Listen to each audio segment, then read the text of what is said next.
Well students, पिछले lecture में हमने बात की एटॉमिक रेडियाई। अब हम लेते हैं आयनिक रेडियाई। तो बच्चे, व्हेन ए न्यूट्रल एटम जो होती है लूजेज इलेक्ट्रॉन्स या फिर gains electrons, we get an ion, हमें एक आयन मिलता है। जैसे लॉस ऑफ इलेक्ट्रॉन से कैटायन मिलता है और गेन ऑफ इलेक्ट्रॉन से एनायन मिलता है। फॉर एग्जांपल, सोडियम ने -1 इलेक्ट्रॉन लूज कर दिया तो सोडियम प्लस कैटायन बन गया। क्लोरीन में एक इलेक्ट्रॉन ऐड हो गया तो क्लोराइड नेगेटिव एनायन बन गया। तो सोडियम कैटायन है प्लस वाला और क्लोराइड माइनस वाला एनायन है, लेकिन दोनों ही आयन्स हैं। ये पॉजिटिव आयन, ये नेगेटिव आयन। ये लॉस ऑफ इलेक्ट्रॉन से बनता है, ये गेन ऑफ इलेक्ट्रॉन से बनता है। तो बच्चे, आयनिक रेडियाई जो है may be defined as the effective distance from the centre of the nucleus of the ion up to which it exerts its influence on the electronic cloud। Centre of the ion से लेकर outer most orbit जहाँ तक electron cloud लाई करता है वहाँ तक के distance को हम बोलते हैं ionic radii. It may be estimated by measuring the distances between cations and anions in ionic crystal. हम जानते हैं आयनिक क्रिस्टल कैटायन और एनायन से बना होता है, तो हम कैटायन और एनायन के बीच के डिस्टेंस की मेजरमेंट की हेल्प से इनकी रेडियस जो है वो फाइंड करते हैं। बच्चे, एक कैटायन जो है is always smaller than its parent. जैसे सोडियम प्लस कैटायन है तो सोडियम प्लस का पेरेंट क्या है? सोडियम। तो सोडियम प्लस सोडियम से हमेशा स्मॉल साइज़ का होगा। ऐसे ही जो एनायन होता है, जैसे क्लोराइड एनायन है, ये क्लोरीन इसका पेरेंट है, तो क्लोराइड एनायन का साइज़ क्लोरीन एटम से लार्ज होगा।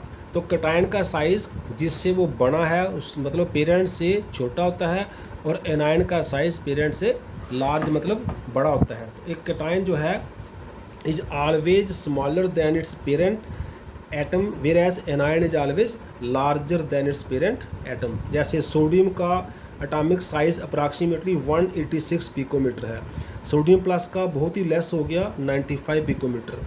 ऐसे फ्लोरीन का एटॉमिक रेडियाई है 65 पिकोमीटर, जो कि इसको कोवेलेंट रेडियस हम कह सकते हैं। लेकिन फ्लोराइड नेगेटिव का बहुत लार्ज हो गया 136 पिकोमीटर। तो एनायन का रेडियस उसके पेरेंट से बढ़ गया, कैटायन का रेडियस उसके पेरेंट से कम हो गया। होता क्या है बच्चे, in cations effective nuclear charge increase कर जाता है, whereas in anion effective nuclear charge decrease कर जाता है। इस वजह से रेडियस कम ज़्यादा हो जाता है। तो आप देख सकते हैं सोडियम का एटॉमिक नंबर 11 है, तो इसमें 11 ही प्रोटॉन हैं, 11 इलेक्ट्रॉन है, मींस 11 प्लस हैं, 11 माइनस हैं। लेकिन सोडियम प्लस में क्या है, प्रोटॉन 11 पहले भी थे सोडियम में भी, सोडियम प्लस में भी 11 ही रहे, तो 11 प्लस है। लेकिन इलेक्ट्रॉन एक कम हो गया, 10 इलेक्ट्रॉन हो गए तो 10 माइनस हो गया। जहाँ पर 11 प्लस 11 माइनस, जहाँ पर 11 प्लस 10 माइनस, प्लस ज़्यादा माइनस ज़्यादा कम हो गया, इसलिए हम कहते हैं इफेक्टिव न्यूक्लियर चार्ज बढ़ गया। तो उसने ज़ोर से एटम को, जो आउटर मोस्ट सेल को अपनी तरफ अट्रैक्ट किया, साइज़ कम हो गया। इसका रिवर्स फ्लोरीन में क्या है, 9 प्रोटॉन है, 9 इलेक्ट्रॉन है।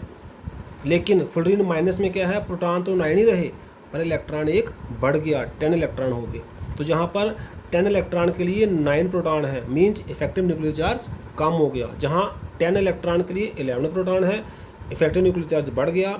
जहाँ 10 इलेक्ट्रॉन के लिए 9 प्रोटॉन है, इफेक्टिव न्यूक्लियर चार्ज कम हो गया। तो जहाँ पर इफेक्टिव न्यूक्लियर चार्ज बढ़ जाता है, न्यूक्लियस जोर से शेल्स को अट्रैक्ट करती है, तो फोर्स ऑफ अट्रैक्शन बढ़ जाती है, साइज़ कम हो जाता है। जहाँ पर इफेक्टिव न्यूक्लियर चार्ज कम होता है तो न्यूक्लियस जो है वो शेल्स की अट्रैक्ट करने की पावर भी कम हो जाती है, तो साइज़ इंक्रीज़ कर जाता है। वैसे भी कॉमन सेंस में जहाँ से कुछ निकलेगा साइज़ कम होगा, जहाँ कुछ ऐड होगा साइज़ बढ़ेगा। बच्चे, for iso electronic ions the radii would be different because of their different nuclear charge. जैसे एल्युमिनियम 3+, मैग्नीशियम 2+, सोडियम 1+, इनमें तीनों में 10 इलेक्ट्रॉन है। एल्युमिनियम के 13 इलेक्ट्रॉन होते हैं, लेकिन 3+ से 3 लूज़ कर दिए, 10 रह गए।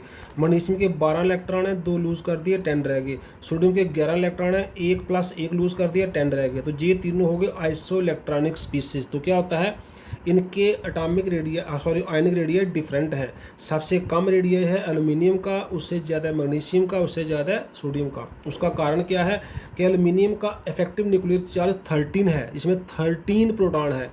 10 इलेक्ट्रॉन के लिए 13 proton large effective nuclear charge, 10 electron के लिए मैग्नीशियम में 12 प्रोटॉन, थोड़ा सा इफेक्टिव न्यूक्लियर चार्ज इससे कम हो गया, और 10 इलेक्ट्रॉन के लिए सोडियम में 11 प्रोटॉन, तो थोड़ा सा इफेक्टिव न्यूक्लियर चार्ज और कम हो गया।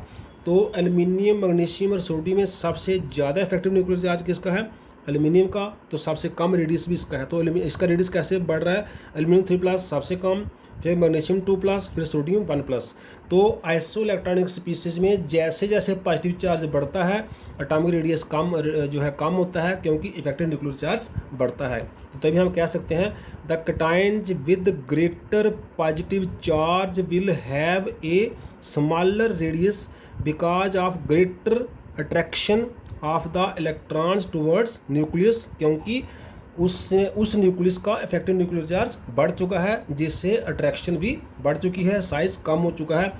ऐसे ही इसका रिवर्स हो जाएगा एनाइंस में। Anions with greater negative charge होंगे विल हैव लार्जर रेडियस हो जाएगा बिकॉज ऑफ स्मॉलर, उसमें अट्रैक्शन सब उल्टा हो जाएगा। जहाँ पर कैटायन की जगह जब एनायन लिखेंगे तो ग्रेटर पॉजिटिव चार्ज वाला क्या करेगा? लार्जर एटॉमिक रेडियस हो जाएगा because of smaller attraction of the electron towards nucleus. जैसे आप देख सकते हैं सोडियम जे नाइट्रोजन 3- जे इसमें 10 इलेक्ट्रॉन है, इसका एटॉमिक नंबर 7 है, इसमें 7 प्रोटॉन है, लेकिन 7 इलेक्ट्रॉन 3- गेन हो गए 10 इलेक्ट्रॉन। तो 7 प्रोटॉन के लिए 10 इलेक्ट्रॉन, इफेक्टिव न्यूक्लियर चार्ज कम हो गया, साइज़ बहुत ज़्यादा बढ़ गया। जहाँ पर 10 इलेक्ट्रॉन के लिए ऑक्सीजन का एटॉमिक नंबर 8 है, तो 8 प्रोटॉन्स, तो थोड़ा सा इफेक्टिव न्यूक्लियर चार्ज बढ़ गया। तो इनमें क्या होता है, कैटायन्स में क्या होता है, जैसे जैसे इलेक्ट्रॉन निकलते जाते हैं इफेक्टिव न्यूक्लियर चार्ज बढ़ते जाता है। जहाँ पर जैसे जैसे इलेक्ट्रॉन निकलते हैं इफेक्टिव न्यूक्लियर चार्ज कम होता जाता है, रिवर्स है। तो जहाँ पर चार्ज कैटायन में चार्ज बढ़ने से साइज़ कम होगा, जहाँ पर चार्ज बढ़ने से साइज़ भी बढ़ेगा, क्योंकि इफेक्टिव न्यूक्लियर चार्ज कम होता जाएगा। तो इलेक्ट्रॉन आने से इलेक्ट्रॉन रिपल्शन भी करेंगे और साइज बढ़ाते जाएंगे। सो नाइट्रोजन 3- सबसे लार्ज साइज़ का, ऑक्सीजन 2- सबसे उससे कम साइज़ का, और फ्लोराइड नेगेटिव उससे कम साइज़ का। तो इसमें साइज़ ऐसे इंक्रीज़ कर रहा है कैटायन्स में, जैसे जैसे चार्ज कम हो रहा है। इसमें जैसे जैसे चार्ज कम हो रहा है नेगेटिव, जो साइज़ जो है वो साइज़ कम हो रहा है। मैं रिवर्स बोल गया, इनमें साइज़ बढ़ रहा है, एल्युमिनियम कम, मैग्नीशियम उससे ज़्यादा है, सोडियम सबसे ज़्यादा है। इनमें साइज़ जो है वो कम हो रहा है। नाइट्रोजन 3- सबसे ज़्यादा है, 2- उससे कम, F- उससे भी कम। तो कैटायन्स का जो आइसो इलेक्ट्रॉनिक कैटायन है, सेम इलेक्ट्रॉन वाले कैटायन हैं, चार्ज बढ़ने से साइज़ जो है वो कम होता है। इसमें चार्ज बढ़ने से एनायंस में साइज़ भी इंक्रीज़ करता है। बाकी बच्चे सेम ट्रेंड है। जब डाउन द ग्रुप जाते हैं तो आयनिक रेडियाई भी इंक्रीज़ करेगा। जैसे सोडियम है प्लस वाला, इसके नीचे पोटाशियम प्लस वाला, इसमें 2 शेल्स हैं, इसमें 3 शेल्स हैं। तो डाउन द ग्रुप जाने से क्या होता है, नंबर ऑफ़ सेल्स इंक्रीज़ करती हैं। तो एक किसी भी ग्रुप में नंबर ऑफ़ सेल्स इंक्रीज़ करने से जो कैटायनिक रेडियस है या आयनिक रेडियस है, दोनों ही इंक्रीज़ करेंगे because of increase in number of shells. तो आज हम इतना रखते हैं। थैंक्स।